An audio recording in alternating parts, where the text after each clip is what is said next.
Você está ouvindo o FolhaCast, podcast da Folha de Londrina em parceria com a Rádio Alma.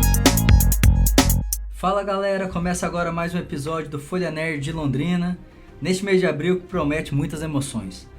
Na telona tem Vingadores Ultimato, no dia 25, mas antes disso, na telinha, tem Game of Thrones, temporada final, a partir do dia 14.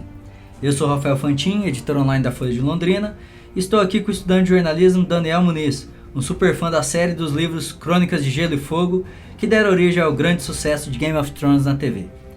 Se você ainda não assistiu as outras temporadas, alerta de spoiler. Daqui pra frente, você vai ficar sabendo tudo o que aconteceu nas primeiras 7 temporadas de Game of Thrones. E qual a expectativa aí para essa temporada final? Bom dia, Daniel. Obrigado aí pela participação no nosso podcast. Bom dia, Rafa. Bom dia, ouvintes. Vamos lá discutir um pouco essa série que faz muito sucesso na TV.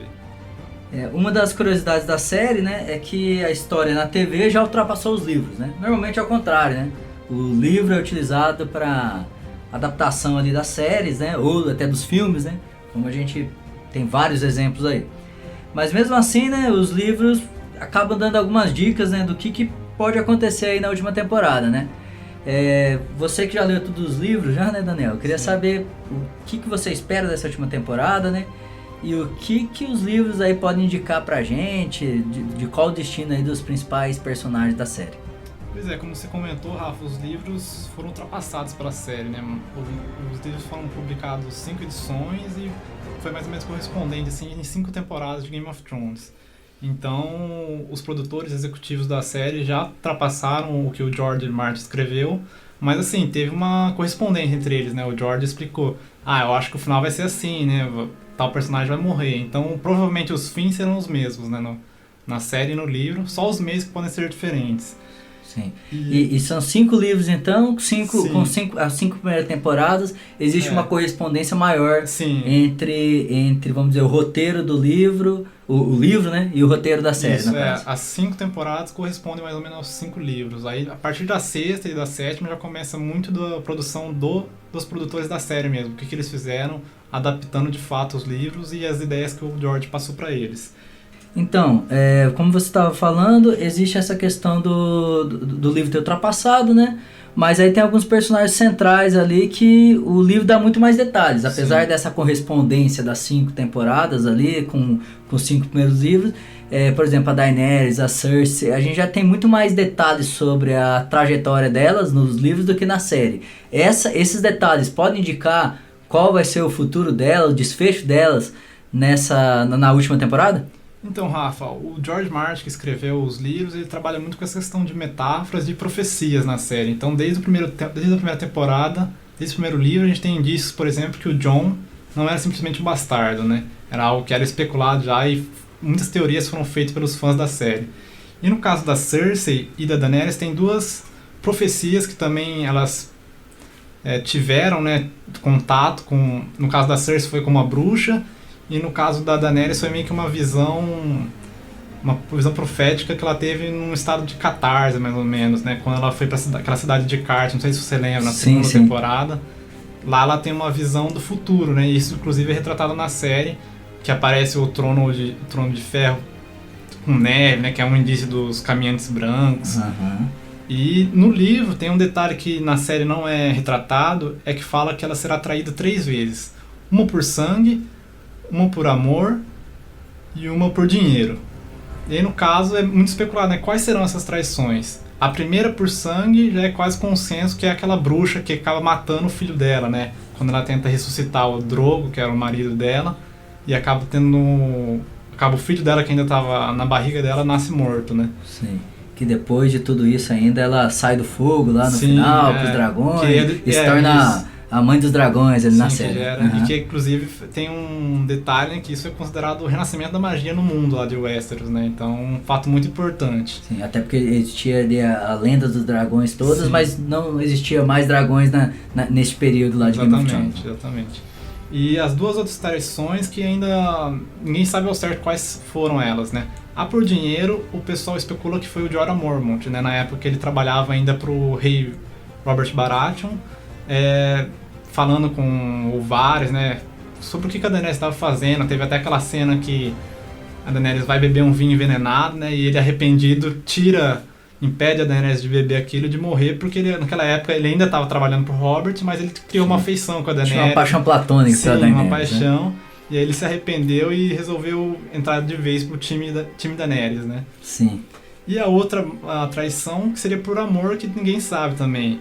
O pessoal especula que pode ser aquele Daario Naharis, né? Que foi o amante dela na 5ª e 6ª temporada, Sim. mais ou menos. Ou que pode ser o novo, né, amante dela, que provavelmente é a minha aposta, né? Quem vai ser esse traidor, que é o Jon Snow, né? Que as últimas... não levanta muita especulação, Sim. né? Até porque, como a gente vai conversar mais pra frente, não tem jeito, essa relação Daenerys e Jon Snow vai ser conflituosa. Vai ser conflituosa, né? Vai ser conflituosa. Apesar de eles terem, né, terem tido uma atração, né, no primeiro momento, vai ter alguns conflitos que vão ser Sim. resolvidos. E terem também a questão de vencer o exército dos mortos Sim. lá também. Isso todos têm em comum, né? Eles estão na guerra, né? Em 2 guerras, aliás, né? Contra a Cersei e contra os Caminhantes Brancos. Sim. E, assim, apesar do livro ter passado aí a série, eu queria que você falasse um pouquinho como que tá o livro agora, né? Onde que ficou o livro em relação à série, né? E se você acredita que a série vai servir também de base mesmo para o desfecho do próprio livro, né? Ou se vai ter, claro, normalmente o livro tem muito mais detalhes, né? Muito mais rico nisso. Mas se vai ter já uma linha de, vamos dizer, o roteiro bem parecido ali pro desfecho dos principais personagens. Respondendo a segunda pergunta primeiro, eu acredito que o George Martin vai ter uma certa independência, assim, acho que foi o contrário, né? A série, mesmo essas 2 temporadas que não tiveram um livro para se basear, foram inspiradas pelas ideias do Martin, que conversou, né, com os produtores. É legal isso, né? Ele tem uma relação bem Sim. próxima dos produtores, até porque ele é um ator contemporâneo, né? Sim. Se eu comparar, por exemplo, com Senhor Tolkien, dos Anéis, né? Isso. O Tolkien, o próprio Crônica de Nárnia, C.S. Lewis, são escritores que já morreram, então não existe essa possibilidade. Já o George Martin é um escritor atual, então ele tem essa possibilidade de dar o espetáculo dele na própria série. Isso não é especulação, né? É fato. Ele conversou Sim. com os produtores e passou as ideias do que ele acha que vai ser o final, né? Sim. Então, no caso, eu acho que os fins vão ser os mesmos, mas os meios vão ser diferentes, né? Acho que o George, nos livros, ele dá mais detalhes, como você comentou, ele tem mais personagens, né, que ainda estão vivos, alguns que já morreram, alguns que tiveram trajetórias totalmente diferentes do que aconteceu na série. Então, assim, acho que vão seguir caminhos diferentes, mas o fim provavelmente vai ser o mesmo, né? Que é uma grande jogada também para vender o livro, né? Sim, exatamente. Você tem o desfecho da série, mas você também tem a possibilidade dos fãs lerem os livros e desfrutarem de detalhes, de informações diferentes e até, por que não, de finais diferentes de alguns personagens. Né? E até uma curiosidade, uma teoria da conspiração, há quem diga que o George está esperando, fez um contrato com a HBO para esperar a série acabar para ele lançar o 6º livro, né, que está desde 2011 em processo de escrita, né? Sim. Então é muito tempo já. Que o 6º livro seria a temporada final do George Martin, no caso. Seria, no caso, ele ter previsto para fazer mais 2 livros, né? O 6º e o 7º, que corresponderiam aí a 6ª, 7ª e 8ª temporada. Sim, em 2 livros ele fecharia a história, no caso. Legal. Vamos lá, vamos falar agora então do principal vilão e depois do principal herói aí da série, né? Primeiro vilão, né? O Rei da Noite. Você acredita numa aliança, até com a presença ali da Cersei, controvérsia do jeito que ela é também, né? Mas apesar de tudo isso, até com a presença dela pra essa batalha final do exército dos vivos contra o exército dos mortos, para salvar o reino de Westeros? Então, no último episódio da 7ª temporada, né, que foi ao ar há 2 anos atrás, em 2017, a gente tem aquela reunião, né, entre todos os personagens lá em Kingsland, né, em Porto Real, em que a Cersei diz que vai ajudar, né, o Jon Snow e a Daenerys na luta contra o Rei do Noite, né? Mas a gente vê que isso foi um blefe, né? Um blefe, Ela falou depois pro Jaime que não iria, né, que ia esperar eles se destruírem lá e depois ia pegar o resto pra ela, né? E no caso, o Jaime fica bravo com ela, né? O Jaime, que teve uma trajetória redentora na série, né? Ele tem muito aquele estigma de ter matado o rei dele e ser um personagem sem honra, né? E ele luta muito pra mudar essa ideia, essa percepção que as pessoas têm dele na série. E essa imagem é interessante que ela vai mudando mesmo, né? Sim, toda uma trajetória, um ciclo. O telespectador começa ali com pro Jaime, com uma rejeição muito grande ao Jaime, principalmente por conta do conflito com o Ned. Que é o principal, ele empurra um garotinho, né, no primeiro episódio. Que é o principal nome da primeira temporada, é o Ned Stark, né? Então esse conflito, o telespectador cria mesmo essa rejeição quanto ao Jaime. Mas durante a temporada, durante todas essas temporadas, ele vai mudando ali. Você percebe que em alguns momentos ele tem, vamos dizer assim, atitudes mais honradas mesmo. E o Cersei é firme, né, na discussão. Ele fala que vai ajudar, né, o pessoal do norte, porque ele prometeu e a promessa é dívida, né? E inclusive no trailer da 8ª temporada já tem algumas cenas que mostram o Jaime em Winterfell, né? Então ele foi lá pra batalha de fato contra os caminhantes brancos. Só que assim, eu acho que a Cersei não vai ajudar. Esse vai ser um momento de rompimento definitivo da relação entre Cersei e Jaime. Uma relação complicada, né? Sim, uma relação complicada. De irmãos, que envolve incesto, que envolve uma relação amorosa entre os dois, no caso. Exato. E tem uma questão também que a Cersei está grávida, né? Ela revela isso pro Jaime, que tá grávida.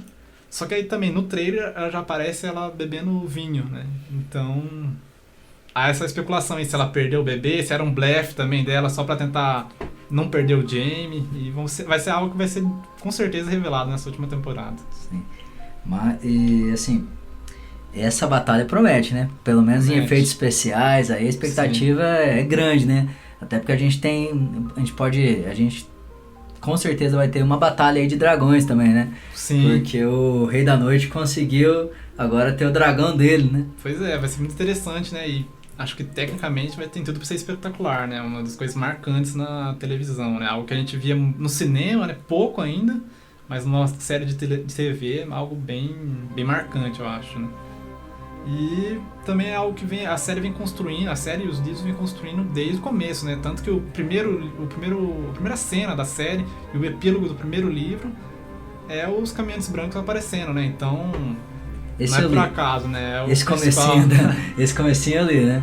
É a primeira cena da série também, né? Interessante isso. E é um epílogo da série também, porque tanto que passa antes da abertura da série, né? Sim, uma cena separada. Que inclusive é quando um dos da Patrulha da Noite. Patrulha da Noite foge, né? Um deles foge e depois o Ned vai lá e dá a sentença de morte, porque o Patrulheiro da Noite não pode desertar, né? Sim. Tá certo. E falando ainda dessa questão do Rei da Noite, o que você achou desse último trailer aí? Trailer não, né? Uma espécie de inserção na televisão americana, mostrando ali todos os várias peças que a gente conhece dos principais personagens, já no chão, cheio de gelo, como se todo mundo tivesse morrido, e uma figura muito parecida com o Rei da Noite lá no fundo. O que você achou desse trailer que levantou muita conversa e conspiração aí na internet? É bem enigmático, né, Rafa? Mas assim, eu acho que foi mais uma inserção publicitária, né? Acho que muita gente vai morrer, muitos personagens principais vão morrer, principalmente nessa batalha entre os vivos e os mortos, né? Mas não vai ser todo mundo, obviamente, né? Vai sobrar alguém. Acho que se acabar tudo de uma vez, o mundo também seria um final chato, né? Tem que ter uma continuação, assim, um plano futuro. Então acho que foi mais uma inserção publicitária mesmo, de animar o pessoal, né? Deixar o pessoal empolgado.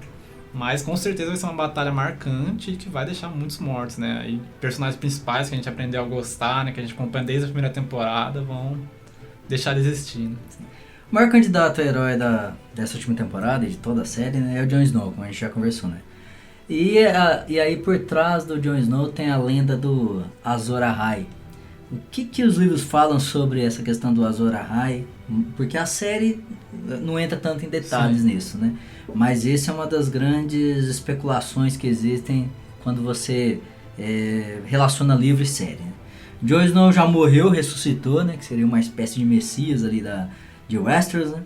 Ele vai ser mesmo esse redentor aí dessa última temporada para salvar o reino? Então, Rafa, essa lenda de Azor Ahai basicamente é sobre um príncipe, né, prometido que iria ressurgir e derrotar os Caminhantes Brancos, né? De uma lenda daqueles pessoal dos Sacerdotes Vermelhos, né, que veneram o Senhor da Luz, igual a Melisandre. Melisandre. E na série é abordado isso por essa questão religiosa, né? Nos livros é algo muito mais consenso, né, entre as pessoas, assim, como uma coisa profética, né? Não consenso, mas assim, tá no imaginário, sabe? Na série isso fica muito reservado para essa questão da religião, né? E na série tem um detalhe que se não me engano, na 6ª temporada, chega uma outra sacerdotista vermelha que vai conhecer a Daenerys, né? E ela fala sobre essa questão do príncipe prometido, né? E aí a Daenerys questiona ela, mas o príncipe, eu sou uma princesa, né? Tem muitas teorias, né, de quem vai ser. Pode ser a Daenerys, pode ser o Jon Snow, que seria o mais óbvio, né? Eu acho que seria o Jon Snow, por toda a trajetória que você comentou dele, né? Ele morreu, ressuscitou, né? Era só um bastardo, foi pra Patrulha da Noite, abandonou tudo, né? E aí agora volta a ser um senhor, né? Um lord, o rei do norte. É provável, né, que seja ele. Acho que a teoria mais óbvia seria ele. Só que também tem essa questão da Daenerys, que pode ser. E tem a questão do Jaime, né, também, que é que teve essa trajetória de redenção durante toda a série e os livros, e pode terminar como um grande herói, assim, combatendo o Rei da Noite, né, porque faz sentido, né, pro arco do personagem ele terminar morrendo e sendo um herói, porque ele começa como um vilão, né. Sim. E a identidade de Jon Snow foi revelada aí no último episódio da 7ª temporada, né, que tá muito ligado com o que a gente tá falando aqui, né. Ele é Aegon Targaryen, né? Ao invés de um bastardo do norte, ele é descendente da casa dos Stark, da casa do Targaryen. Ou seja, tem legitimidade mais do que ninguém para sentar no trono de ferro, né? Isso coloca Jon Snow e Daenerys numa rota de colisão. Como é esse romance deles, mas essa rota de colisão pelo poder, isso vai ser o principal cerne aí dessa última temporada? Vai ser um dos conflitos, né, dessa última temporada, com certeza. O Jon, entrando pela questão legalista, né, ele seria o que tem a reivindicação mais forte pro trono, né, porque ele é filho do Rhaegar, que era o príncipe na época. Ele era o filho mais velho do Rei Louco. Sim. O Rei Louco morreu, o Rhaegar, teoricamente, era o rei, aí o Rhaegar morreu, aí os filhos dele assumiam, né. E no caso, na última temporada, foi revelado que o Jon, apesar de ser filho da Lyanna com o Rhaegar, não era um bastardo, né? Teve uma cerimônia de casamento, então o Jon é legitimamente o filho do Rhaegar, né? Então é legitimamente o príncipe. Então, e tudo que o Ned fez foi pra proteger ele, né? Sim, que o Ned era o único que sabia, né? Porque na revolta lá dos Baratheon, com certeza ele seria morto. Porque ele é legítimo herdeiro do trono. Sim, isso explica muita coisa, né, da relação do Ned com o Jon Snow e todo o caráter, né, do Jon Snow que foi moldado aí durante esses anos. E é uma questão interessante até falar do caráter do Jon Snow, porque apesar de ele ser um Targaryen, né, por sangue, ele sempre se viu como um cara do norte, né, como um Stark. Então isso eu acho que vai ser algo que vai ser explorado nessa última temporada e vai ser muito interessante, e eu não tenho muita ideia como que vai ser feito, né. Se ele vai assumir essa identidade Targaryen ou se ele vai se manter como um Stark, né? Um cara do norte, porque afinal ele é o rei do norte, né? Como o norte vai reagir tendo um rei sendo Targaryen, né? Como vai ser essa revelação, não só pro Jon Snow, mas pra todo mundo, né, ali do norte. Mas ao mesmo tempo ele também é um Stark, então tem toda essa... envolve tudo isso, né? Mas não dá pra descartar também um conflito bélico envolvendo dragões novamente entre Targaryen, no caso a Daenerys, e Jon Snow, né? Agora um legítimo herdeiro do trono. E a Daenerys já tem o dragão, tem os 3 dragões, né? Agora 2. E um que ela monta, né, no dragão, que ela passeia com o dragão e destrói todo mundo com o dragão. E há a especulação, né, de que o outro dragão que sobrou vai ser do Jon, né? Ele que vai subir lá no dragão, porque vai ter essa relação Targaryen, né? Então o dragão provavelmente vai deixar ele montar nele. E vamos ver como vai ser, né? Há uma possibilidade muito grande de ter esse conflito entre dragões também. Mais um, né? Além do Rei da Noite com seu dragão que, ao invés de fogo, destrói as coisas com gelo. Né? É uma possibilidade, mas eu acho que até pela característica de cada personagem não vai haver um conflito muito grande. Né? Acho que no primeiro momento pode ser um choque, né, entre os dois, mas acho que vai ser algo resolvido, até porque vai ter a questão da guerra contra o Rei da Noite, né? Vai ser algo mais imediato, né? Então esses conflitos, essas picuinhas familiares vão deixar pra depois. Eu acho que a série deve começar mesmo por esse conflito já imediato com o Rei da Noite, né? Nos primeiros episódios. Até porque o primeiro episódio normalmente tem essa característica de chocar, ainda mais depois de 2 anos, né? É verdade. Então tem que ser algo meio que arrebatador aí, né? E não tem como fugir disso, né? Vai ser o principal momento dessa temporada e acho que de toda a série, né? Tudo culminou pra essa batalha e o que acontecer depois vai ser detalhe perto dessa batalha, né? Sim. Starks e os Lannister, apesar da Daenerys, né? Essas duas casas protagonizaram os principais momentos aí, os momentos mais decisivos dessas 7 temporadas de Game of Thrones, né? E acabaram se tornando rivais, né? O Casamento Vermelho é uma prova disso, né? Sim. Que é Um outro momento marcante da série, Nossa, um né? episódio épico, o Casamento Vermelho, por tudo que acontece, né? É chocante. Você termina de ver aquele episódio, você não consegue nem dormir, né? Você fica uns minutos ali pensando o que aconteceu. E assim, o que ainda precisa acontecer, o que precisa ser resolvido, principalmente nessas duas casas que acabam levando todo o enredo, toda a história de Game of Thrones. De um lado você tem Jaime e Cersei, que nós já falamos dele, mas tem o Tyrone também, que é um personagem Importante, muito importante na série, né? Até pela relação que ele também agora tem com a Daenerys, até porque existe a possibilidade também dele ser um Targaryen, Sim. por conta até da afinidade que ele tem com os dragões uma das também. teorias, Uma né? das Que teorias seria um bastardo do Rei Louco com a mãe do Jaime e da Cersei. Sim. E do outro lado você tem, nos Stark, você tem Arya, que é uma personagem importantíssima, que ela até fez no primeiro de abril uma brincadeira falando que ela ia morrer, mas era brincadeira, graças a Deus, porque ela é uma das personagens mais cativantes ali da série. É verdade. Arya, Sansa e tem o Bran, que se tornou aí o Corvo de Três Olhos. O Corvo de Três Olhos, sabe todas as coisas, do passado, do presente. Então são personagens principais da série e queria saber se os livros também já indicam o que pode acontecer com um desses personagens aí. Então, Rafa, é muito difícil ver porque essas duas famílias, elas estão meio condenadas, né? A gente tem que lembrar que o Westeros, né, se passa num período de Idade Média, né, correspondente à realidade, então é uma sociedade que ainda valoriza muito a questão do homem, né? Então o nome da família passa só pelo lado masculino, né? E do lado Stark não tem mais ninguém assim, né? O Jon é um bastardo, o Rickon e o Robb morreram, e o Bran abandonou seus títulos, né, e virou o Corvo de Três Olhos. Ele não tem o menor interesse de ser o Senhor de Winterfell, por exemplo. Uhum. Ele tá até meio doidinho, né, nessa última temporada. Então, assim, Sansa e Arya são os únicos sobreviventes, né, do Stark. E provavelmente eles não vão passar o nome Stark adiante, né. Então, teoricamente, a casa acabou, assim, de nome, né. Como isso vai ficar no futuro, né, quem que vai ficar em Winterfell, isso já é outra questão. Mas... E é um problema semelhante com a casa Lannister também, né? Porque a Cersei tá grávida aí, mas pode ser que tenha perdido o filho, né? Como mostra no trailer, a gente comentou mais cedo. O Jaime provavelmente não vai querer mais nada com a Cersei, né? Acho que esse conflito deles na última temporada foi definitivo, né? Não vai ter uma relação... Não vai ter mais uma nova relação que pode gerar outros filhos. E aí fica na esperança do Tyrion, né? Encontrar uma mulher e passar o nome Lannister adiante, só que assim... Até pela característica, né, do Tyrion, por todo o desenvolvimento do personagem, né, ele teve aquela questão de se apaixonar por duas prostitutas, né? Sim. E ser muito... Ele vive na noite, né? Sim, então, mas que tá. Eu acho que ele tá meio traumatizado, né? Ele não pensa mais em ter uma relação amorosa com ninguém. Então, eu também acho que é uma Ele gosta da noite mesmo, né? Do vinho, E a última relação dele com a Shae, né, traumatizou ele completamente. Então não sei se ele vai ter um filho, vai gerar um filho na mulher dele. Talvez por uma questão política, né, ele faça isso, né? Sim. Mas assim, eu diria que as duas casas estão condenadas a acabarem, assim, pelo menos de nome, né? Não vai ser passado adiante esse nome Lannister e Stark. No caso, os Targaryens voltariam com mais força nesse caso, Sim, né? Principalmente com o Jon Snow e a Daenerys, né? Sim. Que é algo que começa com os Targaryens praticamente extintos na primeira temporada, né? E você teria o retorno dessa casa que é muito emblemática pela questão dos dragões, pela questão de ter uma...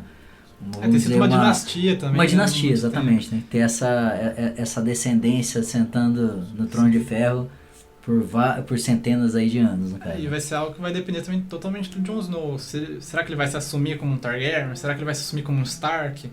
E, por exemplo, se ele se assumir como Stark, ele pode passar o nome Stark adiante, né? Uhum. Por decreto real, isso pode acontecer, né? E se ele se assumir por Targaryen, ele vai ter filho com quem? Ele vai casar com a Daenerys? Com a Daenerys, teoricamente, não pode ter filho, né? Ela disse isso, que ela tem uma maldição lá. Então, assim, também são questões interessantes que a gente vai descobrir daqui a pouco, né? Tá certo. Dia 14 de abril, noite de domingo, o retorno de Game of Thrones na TV, né? Vamos ter que esperar até lá, né? Tá certo, ó, eu queria agradecer a sua presença, Daniel. Obrigado aí por vir aqui pra gente ter essa conversa sobre Game of Thrones, né? Graças a Deus a espera tá acabando. Sim, aí também, né? Porque o inverno chegou já de fato. The Winter is coming, né? Realmente. Porque foram 2 anos de espera, né? Sim. Então existia essa expectativa aí dessa última temporada, até por essa lacuna. E agora serão 6 episódios, né? Então vai ser mais curto nessa temporada. Os produtores fizeram isso para ter um investimento maior em cada episódio, né? Até pela questão dos dragões, né? Algo que é muito caro de se fazer no computador, né? Que tem muita mão de obra para fazer isso. Então, vamos ver, né? E também tem a questão são 6 episódios, só que são episódios que cada episódio parece um filme também, né? Sim. 1 hora e pouco aí de... 50 a 1 hora, mais ou menos. Então você tem episódios de 1 hora praticamente, que também tem que ser isso porque tem muita coisa pra contar e pra ter esse desfecho, né? E seria bem legal se tivesse um último episódio no cinema, né? Seria bem bacana, né? Seria interessante, né? Boa. Seria algo aí do produtor de cinema se pensar.